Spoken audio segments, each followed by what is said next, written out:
Okay, Micah, so can you define to me what is a feminist? Like, what makes a woman a feminist? And a woman who's a feminist, as far as what I'm referring to in the videos, is someone who is part of a movement um, in a feminist group. They have clubs, they attend protests, and they like to group together and plot on men and talk about what their boyfriend did. And there's a lot of lesbians, so they tend to be lesbians, and they tend to choose what's best for females above you know what is right in general.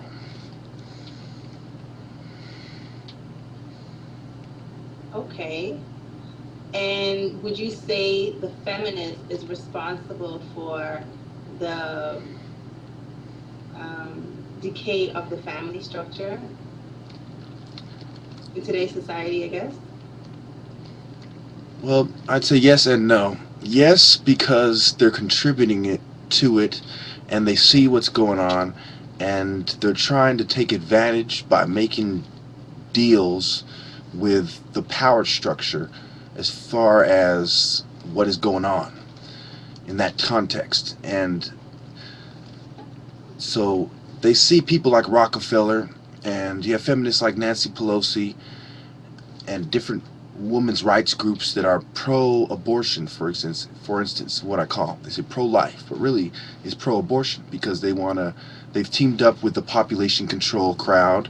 They've teamed up with the eugenicists, specific population control and population control, negative eugenics, and what they call the movement for the environment, the environmentalist movement, which is really, phony liberalism, phony left wing movement that's completely subverted and controlled by the ruling elite.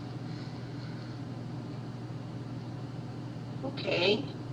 So, how would you define the absolute righteous woman's role, the virtuous woman's role, as compared to the feminist woman's role? Well, the virtuous woman is like the woman in the Bible. Okay, well, I mean the virtuous woman in the Bible is what I mean to say, and she cares about righteous principles, and doesn't go around sleeping with men. She doesn't put herself above God, and she doesn't try to usurp power from man on behalf of women in general, instead of on behalf of trying to further God's plan. And the righteous woman, she basically walks the path of the Christian, the good Christian. She lives a Christian life, and she wants to get married and have children, and she wants to walk with the Lord. Like in Timothy and Corinthians, it says she submits to her husband's will, and she has a question about God, she asks him in her own home, and she doesn't teach or have authority above man in church. I think that's one thing that offends feminists, because one thing that they think that men are using as a tool to oppress them is the church, and is basically religion in general.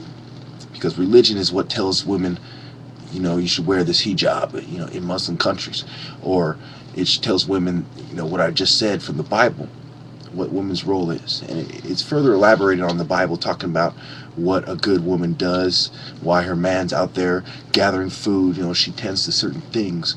And it talks about women's role in general in the Bible in a primitive time, and it's quite easy to apply that to your modern day and see that it still fits, it still reigns true, and that a woman's path to God is not rebelling against the rules of God because she feels she's been shunned. That is what Satan decided to do. And there's nothing saying that Satan has to be a man either. And there's a story of Eve, and there's a story in the book of Enoch of Lilith, who didn't want to have Adam. She wanted, a lot of lesbians look up to her as a role model. And they tend to look up to women who are in power, and they they completely look at the fact that this woman is in power and she subjugated men, she told men what to do, and they completely throw out who this woman actually was. Like Cleopatra, she was a slut, okay? Nefertiti, she was a heretic as far as the sun temples were concerned, so they turned on her and killed her.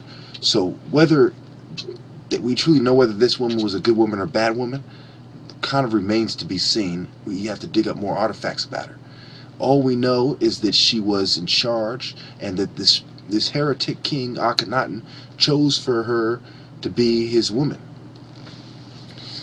And we assume because she's related to some of the Egyptian women that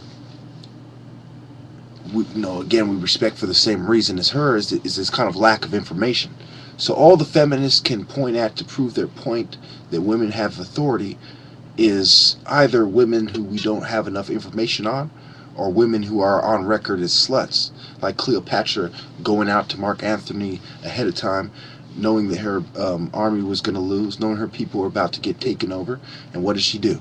She starts bootlicking to the Romans and offering her body up in order to maneuver herself into a position of power, which is totally anti-Christian, totally anti-Jew, and anti-humanity, if you ask me. Okay.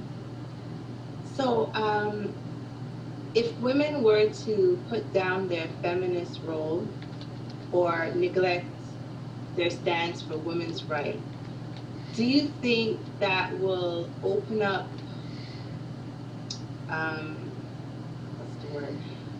Would that now give men an opportunity to dominate women and, in some cases, become abusive in society towards women? Or do you feel if a woman allows a man to take the role that he can be responsible and show her equal respect? Well,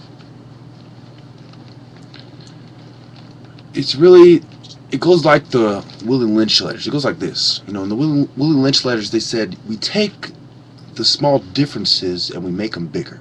We take the difference between male and female, young generation, older generation, light-skinned and dark-skinned, Christian and Muslim, race, color, gender, etc.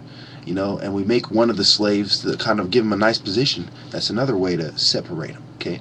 So, as far as, men give women a fair chance if women stop doing the feminist movement, stop protesting, they stop making a big deal of things, whether there's a valid issue or not. My answer would be that they would get fair treatment from a Christian ruler or a Muslim ruler who walked, with the Lord and walked upright. But as far as would they get fair treatment in this world that's controlled by a bunch of fucking globalist eugenicist scum, the answer to that is of course not. And there's a need for some kind of struggle. But my problem is exactly this, is that the struggle, we're taking a serious issue like race and they're putting it together with a phony women's rights movement. The movement should be for what's right versus what's wrong. So we talk about women's rights. What is right? Okay, what is right is not going against God, and the overwhelming influences within the women's rights movement are going against God. So they'll get a fair shake if everybody got together and put down and stop going different ways in the movement and united under a Christian ideology, a Christian school of thought, saying that this is what we're going to do. We're going to say that we want equal treatment. We want to give the black man his credit.